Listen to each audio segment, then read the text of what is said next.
성경 말씀은 마태복음 19장 16절부터 23절의 말씀을 우리 한 목소리로 합독하시도록 하겠습니다. 시작. 어떤 사람이 주께 와서 가로되 선생님이여 내가 무슨 선한 일을 하여 영생을 얻으리까?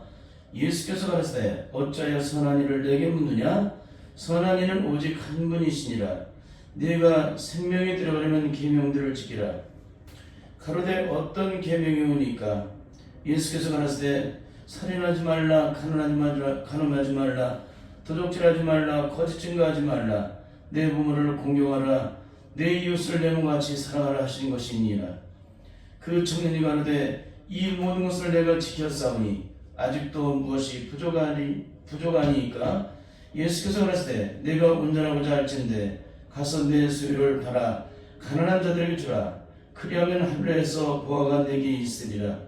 그리고 와서 나를 쫓으라 하시니 그 청년이 재물이 많음으로 이 말씀을 듣고 근심하며 가니라.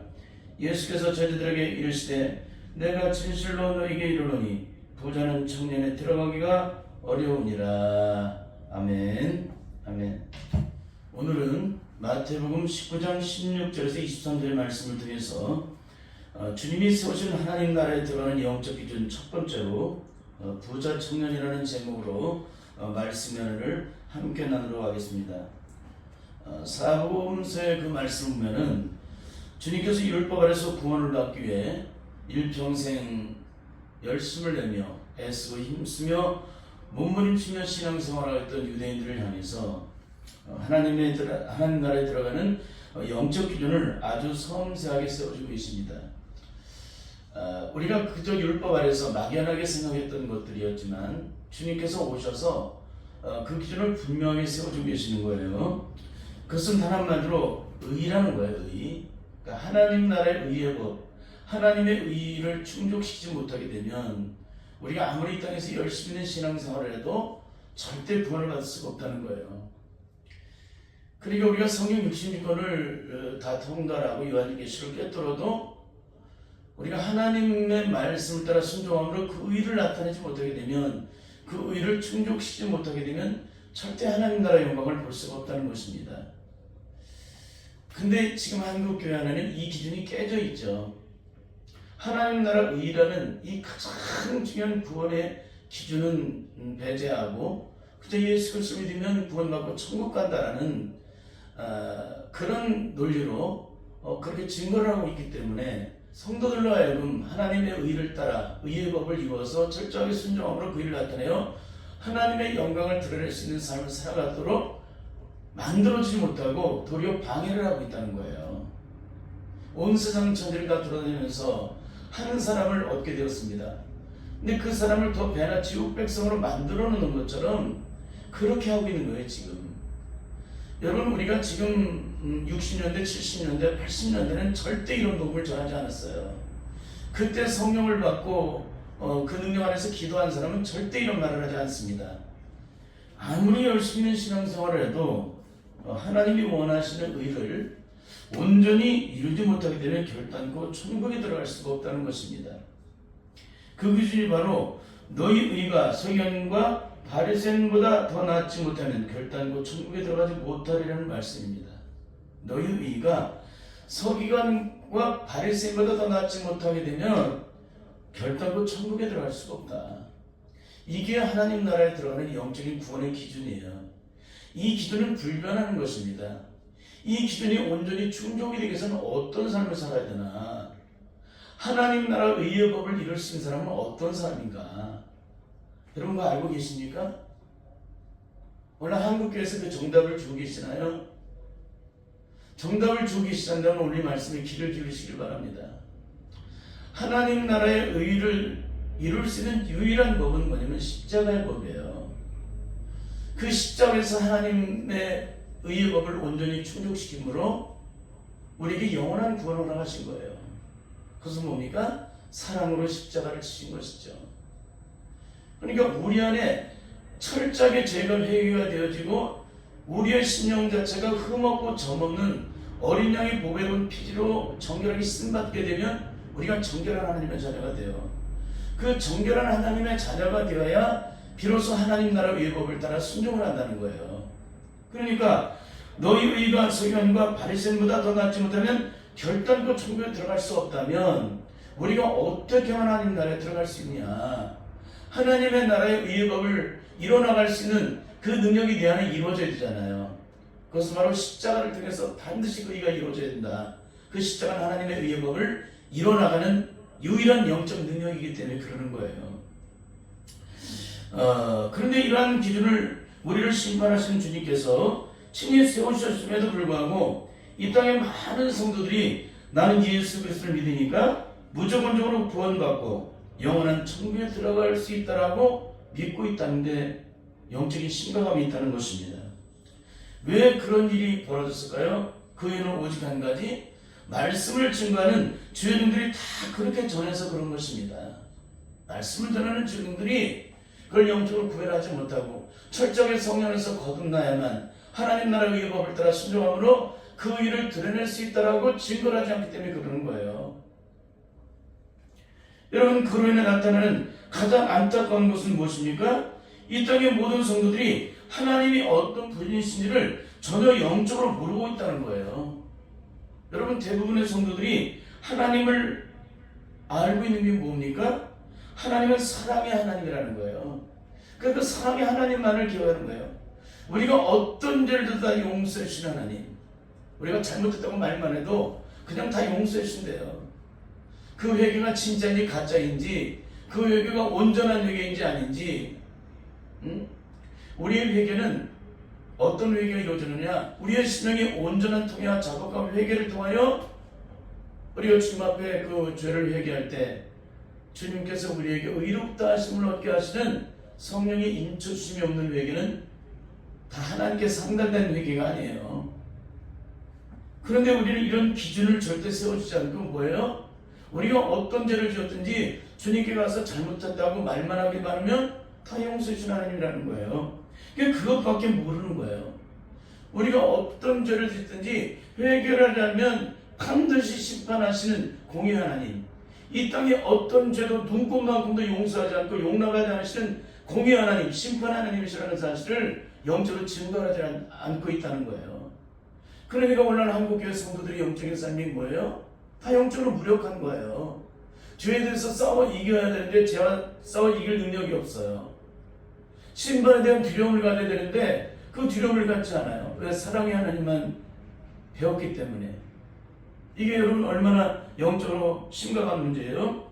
그래서 나타나는 결국이 철저하게 성령 안에서 영적으로 무장하여 악한 마귀 세력과 영적으로 끝까지 싸워 쓰는 이름으로 영원한 구원의 영광을 이루려는 신앙인들보다 그저 하나님은 사랑이시니 내가 그 어떤 죄를 져도 무조건적으로 다 용서해 주시고 긍휼을 베푸시고 구원을 베푸시는 하나님이시니 그런 하나님만을 막연하게 바라보고 그런 신앙생활을 하고 있는 분들이 대부분이라는 거예요. 여러분, 한국교회 안에 죄와 싸우는 분들이 얼마나 되겠어요? 죽기 살기로. 그 죄는 우리를 영원한 심판과 죽음과 형벌로 가게 만들어 놓는데 그 죄와 죽기 살기로 싸우는 사람이 얼마나 되냐 이거예요. 여러분, 기독교의 가장 위대한 능력은 뭔지 아십니까? 회개요, 회개.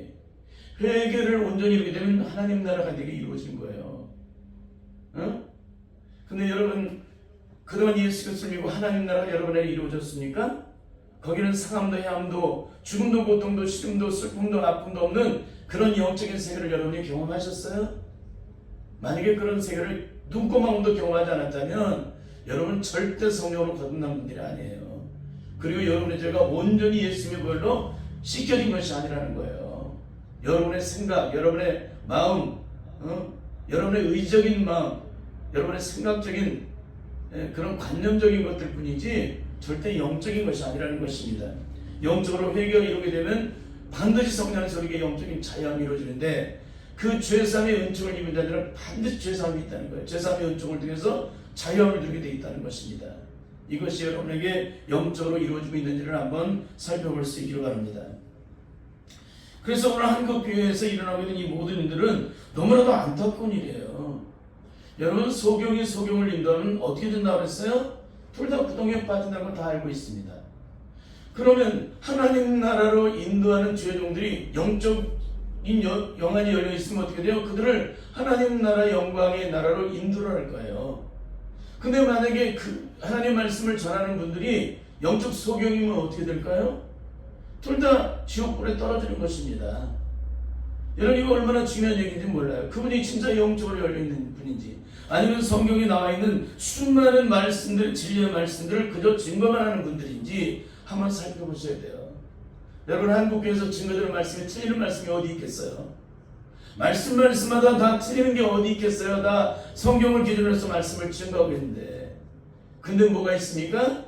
이걸 깨닫고 증거하는 걸로 끝나면 무슨 소용이 있어요? 억만 가지를 깨달아도 그 사람의 삶에 그 삶이 깨달음이 영적 능력이 되지 못한다면, 삶을 통해서 그 깨달음이 영적인 능력으로 채워주셔서 하나님의 의를 드러내지 못하게 된다면 나의 깨달음은 헛된 이론이라는 거예요. 헛된 지식이라는 것입니다.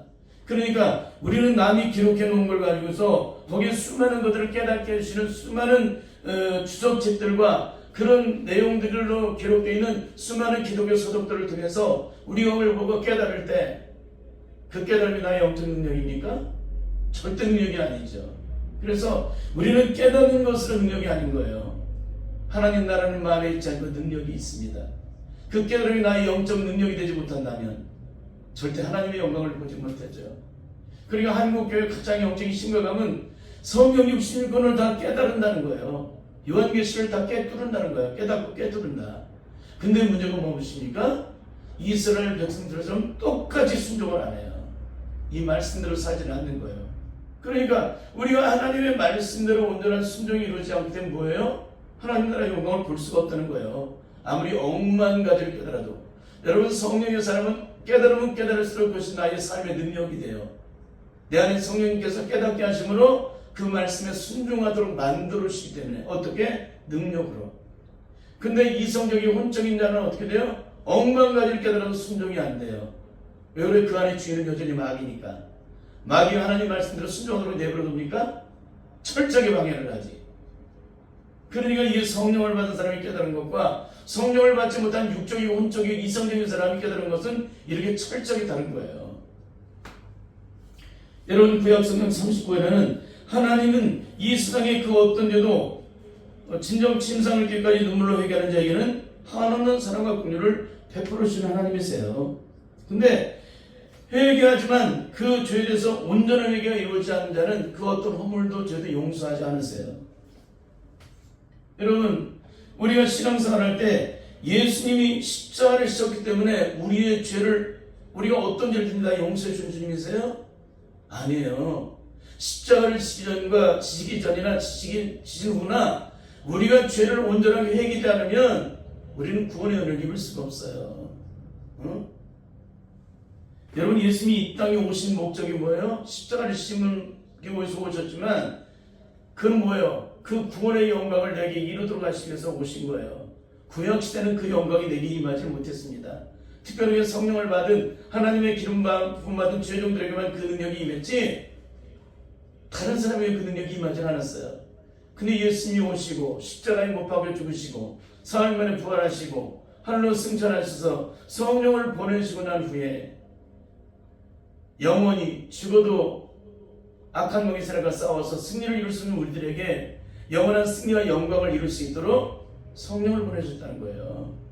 그 성령이 오심으로 우리가 그 구원의 영광을 이루도록 만드셨는데, 구약 성도들은 그러게도 율법의 모든 말씀을 딸딸딸딸 외우고 세상 천지 어딜 가도 누가 찔러도 율법의 말씀이 튀어나오는 사람들인데도 그 말씀에 순종하지 않아서 결국은 심판을 당했어요.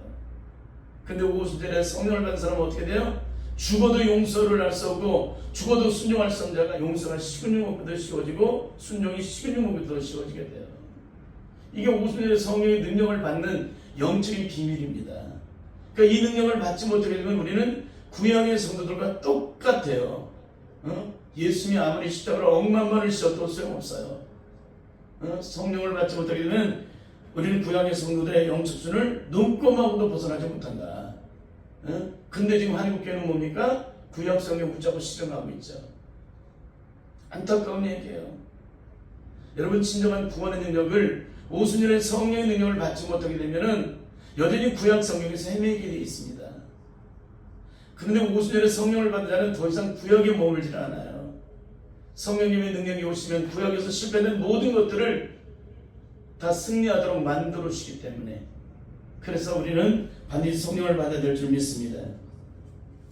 여러분, 오늘날 수많은 성도들이 구약의 성취관에 나와 있는 수많은 말씀들이 끝없이 우리에게 절망과 죽음과 고통과 한숨과 눈물을 갖도록 만들어줬어요. 왜 그래요? 율법 아래는 모두가 죄인이었기 때문에.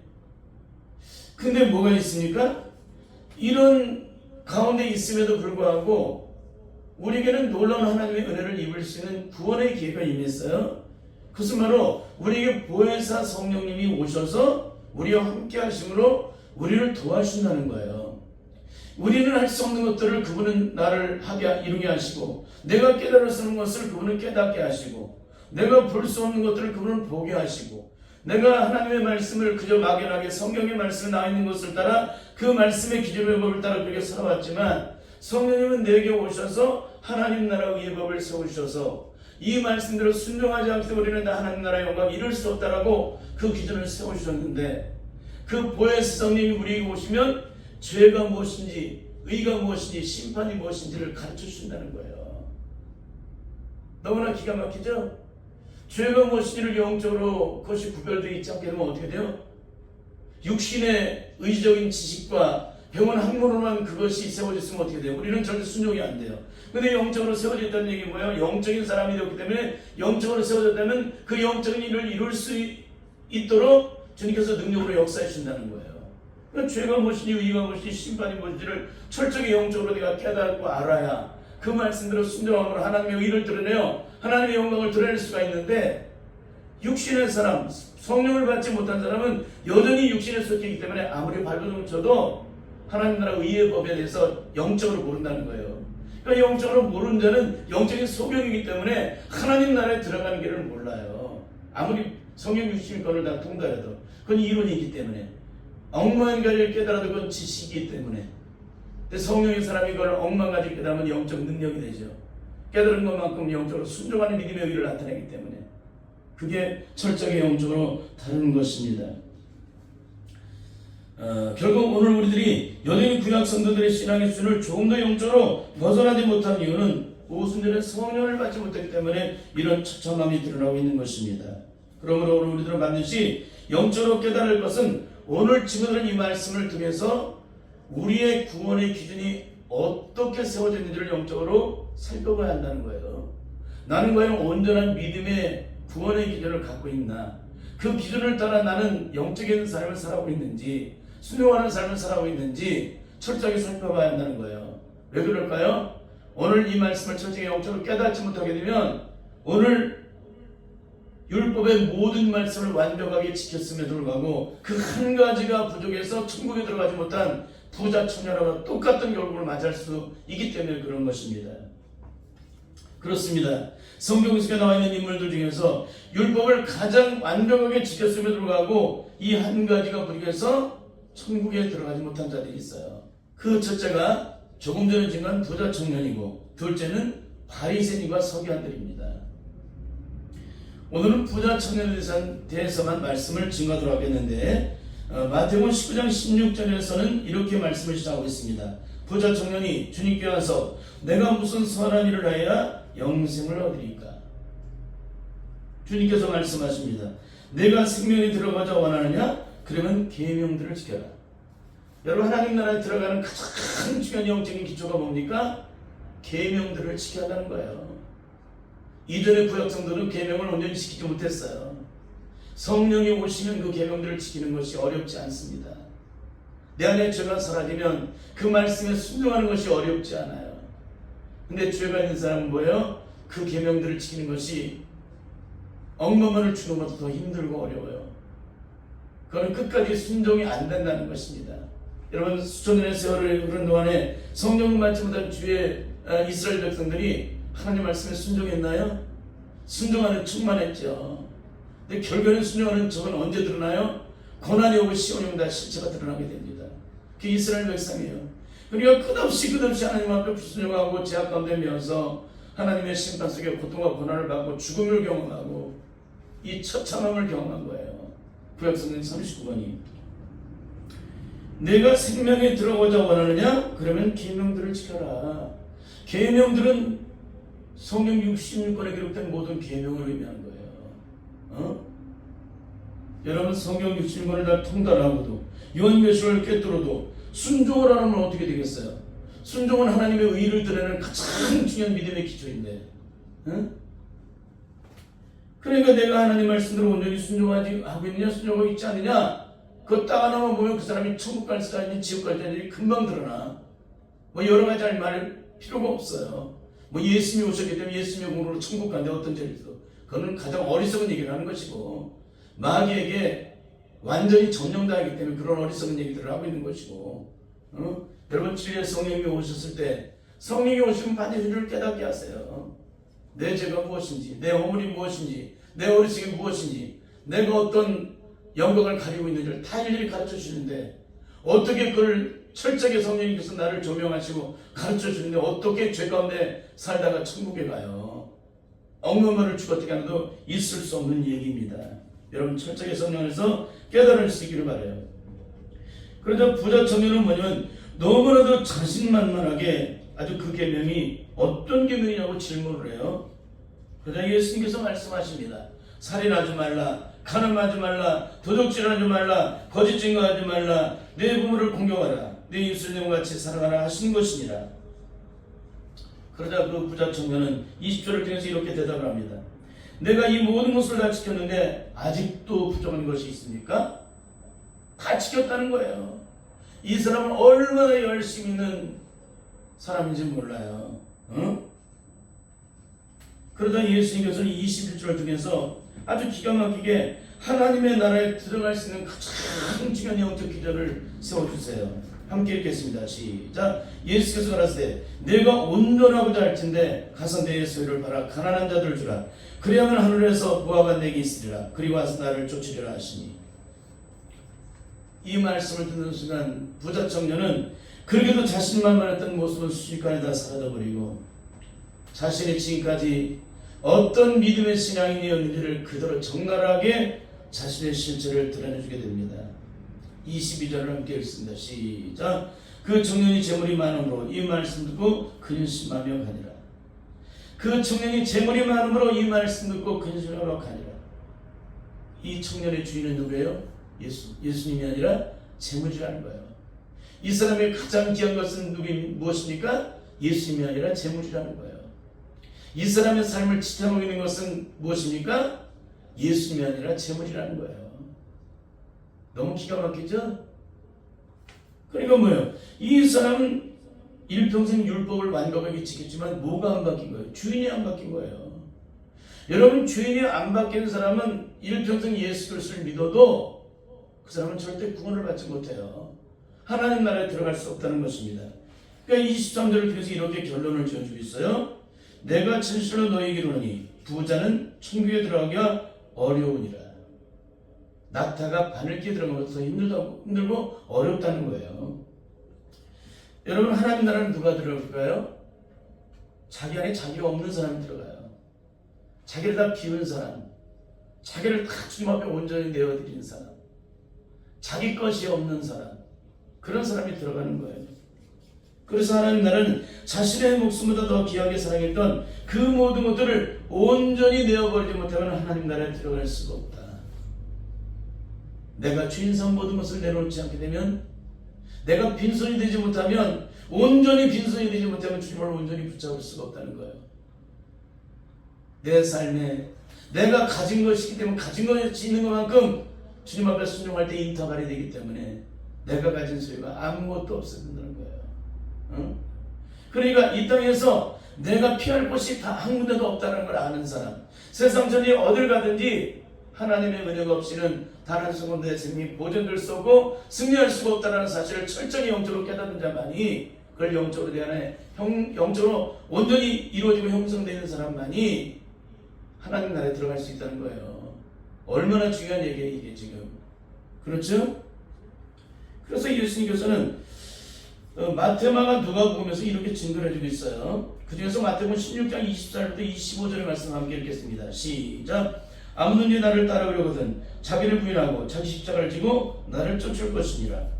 누구든지 제 목숨을 구원고자 하면 잃을 것이요 누구든지 나를 위하여 제 목숨을 잃으면 찾으리라. 자기 생명을 사랑하는 자는 잃어버린다는 거예요. 자기 생명을 미워하는 자는 뭐예요? 구원을 얻게 된다는 거예요. 영원한 영생을 얻는다. 자기 목숨을 주님보다 더 사랑하게 되면 잃어버리게 된다는 거예요. 주님을 자기 목숨보다 사랑해야 내 생명이 보존된다는 것입니다. 그래서 주님은 아무든지 나를 따라오거든 자기를 부인한다는 거예요. 자기가 부인되어 있지 않은 사람은, 자기가 살아있는 자는 절대 주님의 뒤를 따라갈 수가 없다. 그러니까 내가 죽지 않으면 주님의 뒤를 따라갈 수 없어요. 온전히 십자가에 우리 옛사람의 정과 욕심의 십자가를 못 박여 죽어야 비로소 주님의 뒤를 따라갈 수가 있다는 거예요. 응? 그렇지 않게 되면 자기 십자가를 지고 주님의 뒤를 따라갈 수가 없다는 거예요. 이렇게 영적으로 다 못을 받고 있는데도 우리는 이런 말씀에서 철저히 영적으로 구별하지 않아요. 근데 결국 이 부자 청년은 이 세상 전체 그 어떤 누구보다도 율법을 완벽하게 지켜 행했지만 천국의 영광을 보지 못하게 됩니다. 그 이유는 마태복음 6장 19절부터 21절을 통해서 이렇게 증거를 하고 있어요. 너희를 위하여 보물을 땅에 쌓아두지 말라. 거기는 종과 동물이 해하며 도적이 구멍을 뚫고 도적질하느니라. 오직 너희를 위하여 보물을 하늘에 쌓아두라. 거기는 좀이라 두목이 해하지 못하며 도적이 구멍을 뚫지도 못하고 도적질도 못하느니라. 내 보물이 있는 곳에는 내 마음도 있느니라. 보물을 땅에 쌓아놓은 자는 절대 하나님의 영광을 보지 못한다는 거예요. 땅의 보물을 사랑하는 자는 절대 하나님 나라의 영광을 보지 못한다는 겁니다. 응? 그러면 땅에 보물을 쌓아놨다는 얘기가 뭐예요? 보물이 땅에 있다는 거예요. 내 보물이 있는 곳에는 내 마음도 있기 때문에 그 마음을 땅에 있는 보물에 빼앗겼다는 거예요.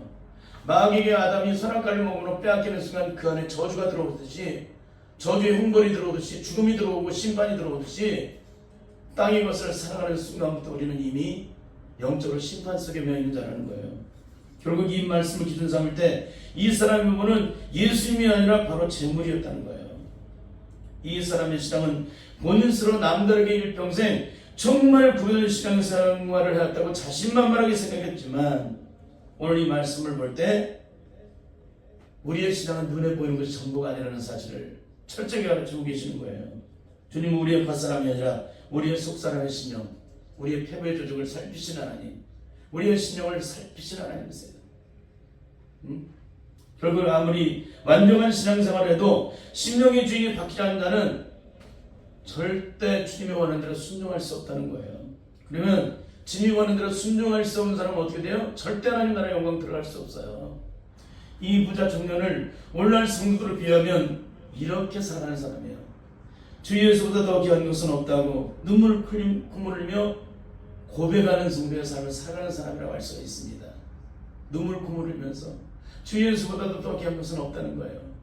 왜? 그보다 귀한 것은 없잖아요. 성경에서 나와 있잖아요. 그거를 매일 성경의 설교를 통해 들었잖아요. 그러니까 다 알아요. 그러니까 때로는 주님의 그 사랑을 기억하고 눈물과 콧물을 흘려요. 그래서 주 예수보다 더 귀한 것은 없다라고 눈물을 콧물 흘립니다. 그리고 이 세상의 명예와도 부귀와도 절대 바꿀 수 없다 그래요. 주님보다는. 응? 그리고 고난과 핍박과 죽음이 찾아온다 할지라도 주님을 사랑하는 마음은 변치 않다고 고백을 해요.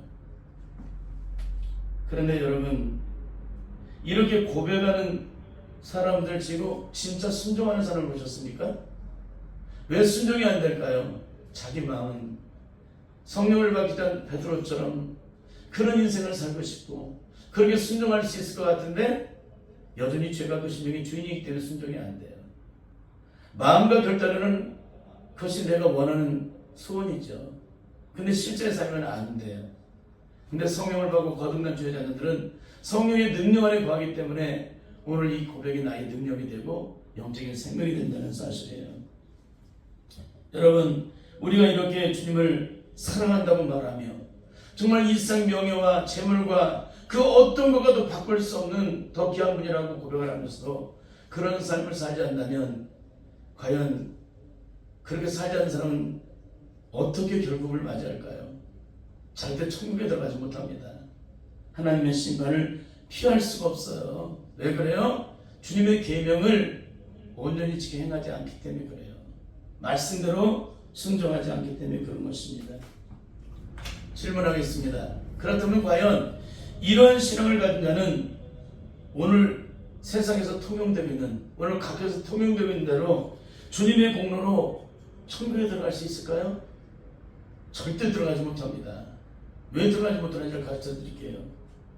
그 이유는 주님은 우리가 넘어졌을 때 우리가 기도하면 그냥 일으켜 주신 분이 아니세요. 우리가 넘어지게 만든, 그러니까 우리가 넘어질 수밖에 없는 그런 내 연약한 믿음, 내 연약한 내 신령 속에 들어있는 수많은 상처, 아픔들, 악한 마귀가 공격할 때 우리를 무너뜨리려고 할 때 거기에 속수무책으로 무너지게 만드는 나의 신령 속에 내면 속에 있는 모든 죄악된 저주속들을 온전히 제거하기까지 끊임없이 우리를 연단하세요. 주님께서 연단을 하세요. 정부 같은 믿음이 이루어질 때까지, 우리 안에 불순물과 억탕물과 혼자물이 다 제거되기까지, 우리가 비록 7번 넘어지지만 8번은 온전히 일어나기까지 끊임없이 우리를 연단하신다는 거예요. 응? 그냥 주님은 우리를 그냥 내가 주님 나를 구원해 주시면 구원해 주신 분이 아니라는 거예요. 내가 나를 실패하게 만들었던 그 죄악된 저주색을 온전히 제거함을 받고 주님의 십자가에 엎드려서 눈물로 기도하고 간절히 동양을 잡아가며 회개함으로 그 능력을 구해서 그 모든 저주의 장면들이 온전히 제거되기까지 주님은 끊임없이 우리를 붙잡고 실험하신다는 거예요. 그 연단의 과정을 통해서 일상에서 어떤 고난과 시험이 찾아와도 넉넉히 이기는 사람이 되기까지 우리를 붙잡고 실험하신다. 우리를 연단하신 분이시지, 응? 주님의 공로로 내가 어떤 죄를 지어도 그냥 주님의 공로로 천국 가게 하신 분이 아니시라는 거예요. 우리에게 승리를 이루게 하신 분이 아니시라는 거예요. 여러분 아버지가, 진짜 아버지는 어떤 아버지라고 그랬어요? 진짜 아버지는 아들에게 고기를 잡는 법을 가르쳐주지 고기를 잡아주지 않는다 그래요. 똑같아요. 주님께서도 그러십니다. 우리에게 고난과 시험과 있을 때 그것을 이기게, 넉넉하게 이기려 만드시는 분이 아니라 넉넉하게 이길 수 있는 믿음이 내 안에 준비되기까지 끊임없이 나를 붙잡고 씨름하시는데, 우리를 끝없이 넘어지게 만드는 그런 죄악된 저주 속에 온전히 제거되기까지 주님은 우리를 붙잡고 씨름하신다는 거예요. 연단하신다는 것입니다. 근데 그것을 모르고 오늘 한국교회는 어떻게 돼요? 예수님의 공로로 나는 무조건적으로 구원받고 천국 간대. 여러분, 결국에는 우리가 악한 마귀와의 영적 대에서 승리를 이루어야 하나님 나라의 영광을 보잖아요. 그러니까 우리가 찾아오는 수많은 연단과 시험 속에서 그 연단과 시험을, 그것 때문에 시험 들거나 고통하지 말고 그걸 나를 변화시키는 기회로 삼다면 우리는 끊임없이 영적으로 성장해서 하나님께 영광을 드리는 그런 믿음의 사람으로 세워지게 될 줄 믿습니다. 여러분, 진정한 헌신은 무엇일까요? 자기 생명을 주님의 영광으로 인해서 아낌없이 드리는 거예요. 그건 조건이 없습니다. 인터벌이 없는 거예요. 그것은 뭐 죽음과 고통과 핍박이 찾아와도 주님의 영광을 위해서 자신의 모든 것을 다 아낌없이 내어드리는 것이 진정한 헌신이에요. 진정한 헌신의 가장 중요한 것은 자기 생명을 드리는 거예요. 아낌없이. 그런데 대부분의 성도들의 영적인 모습은 이 부자 청년처럼 어디까지 드려야 하는지가 다 정해져 있어요. 자기 기준이. 목사님들에게 아주 맛있는 것도 사드리고 좋은 옷도 입혀드리고 참 여러 가지 많은 것들로 이렇게 헌신을 해요. 근데 거기까지예요. 그 다음 걸 원하면 절대 내놓지 않습니다. 주님께서 이 교회를 온전히 세워서 하나님 나라를 확장하기 위해서 내게 있는 재물 2개 중에 하나를 하나님께 드려라. 그럼 어떻게 하겠어요? 정말 믿음의 사람은 드릴 수 있는 사람이 있어요. 너희 그 2가지를 다 드려라. 그럼 드릴 자가 있을까요? 자기 생명도 아끼지 않고 주님 앞에 드릴 수 있다고 말은 고백을 하는데 땅에 썩어질 것을 주님 앞에 드리라 하는데 그걸 드리지 않아요. 그게 오늘 우리의 영적인 삶이에요. 그러니까 오늘 이 부자 청년에게 요구하신 게 뭐예요? 내 재물을 다 팔아서 가난한 자에게 나눠주고 너는 나를 쫓아라는 거예요. 하늘에서 상급이 있다는 거예요. 하늘에서. 너무나도 기가 막힌 거죠? 하늘에서 보호가 내게 있을 것이라고 말씀하고 있음에도 불구하고 이 부자 청년은 그걸 믿지 않아요. 그럼 네가 네 재산을 다 팔아서 나에게 가난한 이웃에게 나눠주게 되면 너에게 영원한 생명이 보장이 되고 내가 세상이 끝날 그날까지 내 생명은 보존이 될 거야. 머리털 상하지 않고 조금도 이 땅에서 부족함이 없이 하나님께서 채우시고 이루게 하실 거야. 이전보다 더한 하나님의 축복과 영광으로 욥이 받았던 갑절의 축복과 영광처럼 그런 영광의 은혜가 우리에게 감당할 수 없을 만큼 그런 놀라운 영광이 이루어지게 된다는 거예요. 그런데 오늘 주님은 부자 청년을 향해서 내가 진정 영원한 영생을 입기 원한다면 내가 목숨보다 더 사랑하고 의지했던 그 모든 것을 온전히 버리지 않으면 절대 주님을 따라갈 수 없고 하나님의 영광을 볼 수 없다고 가르쳐주고 있는 거예요. 여러분, 그런데도 이 부자 청년은 절대 그것을 깨닫지 못합니다. 그리고 무엇이 있어요? 주님보다, 주님의 말씀보다 그 물질이 더 귀하기 때문에, 더 우선하기 때문에 그 물질을 쫓아가요. 주님의 말씀에 순종하지 않고. 예수님께서는 이런 사람을 향해서 누가복음 9장 62절을 통해서 이렇게 증거해 주고 계십니다. 함께 읽겠습니다. 시작. 예수께서 이르시되 손에 쟁기를 들고 뒤를 돌아보는 자는 하나님 나라에 합당치 아니하니라 하시니라. 손에 쟁기를 들고 뒤를 돌아보는 자는 하나님 나라에 합당치 않다는 거예요. 여러분, 예수 그리스도를 믿는 자는 뒤를 돌아보는 자가 아닙니다. 앞으로 전진하는 사람이에요. 이제 말씀을 마치겠습니다. 부자 청년은 사람들 보기에는 이 세상 그 어떤 사람들보다도 더 완벽한 신앙생활을 하는 사람이었습니다. 그리고 하나님을 가장 잘 믿는, 하나님을 사랑하는 사람이었습니다. 그런데 문제는 무엇입니까? 이 부자 청년은 주님보다 물질을 더 사랑했기 때문에 결국에는 결정적인 순간이 올 때 주님의 말씀대로 순종하지 않고 주님을 버리고 결국 주님의 곁을 떠나고 만 것입니다. 하나님의 심판은 이론이 아니라 지식이 아닙니다. 그 심판은 실질적으로 우리에게 영적으로 이루어지게 되는 것입니다. 자기 타작마당을 정하사 알곡은 모아 곡간에 들이고 쭉쭉이는 영혼이 꺼지지 않는 불에 태우시는 심판의 주님께서 친히 베푸시는 심판이에요. 결국 겉사람으로는 완벽한 신앙생활을 해도 우리의 속사람의 영역이 영적으로 온전히 변화를 이루지 못하게 된다면 이 부자 청년처럼 우리는 영적으로 실패하게 되고 영원한 멸망의 심판을 피할 수가 없게 될 것입니다.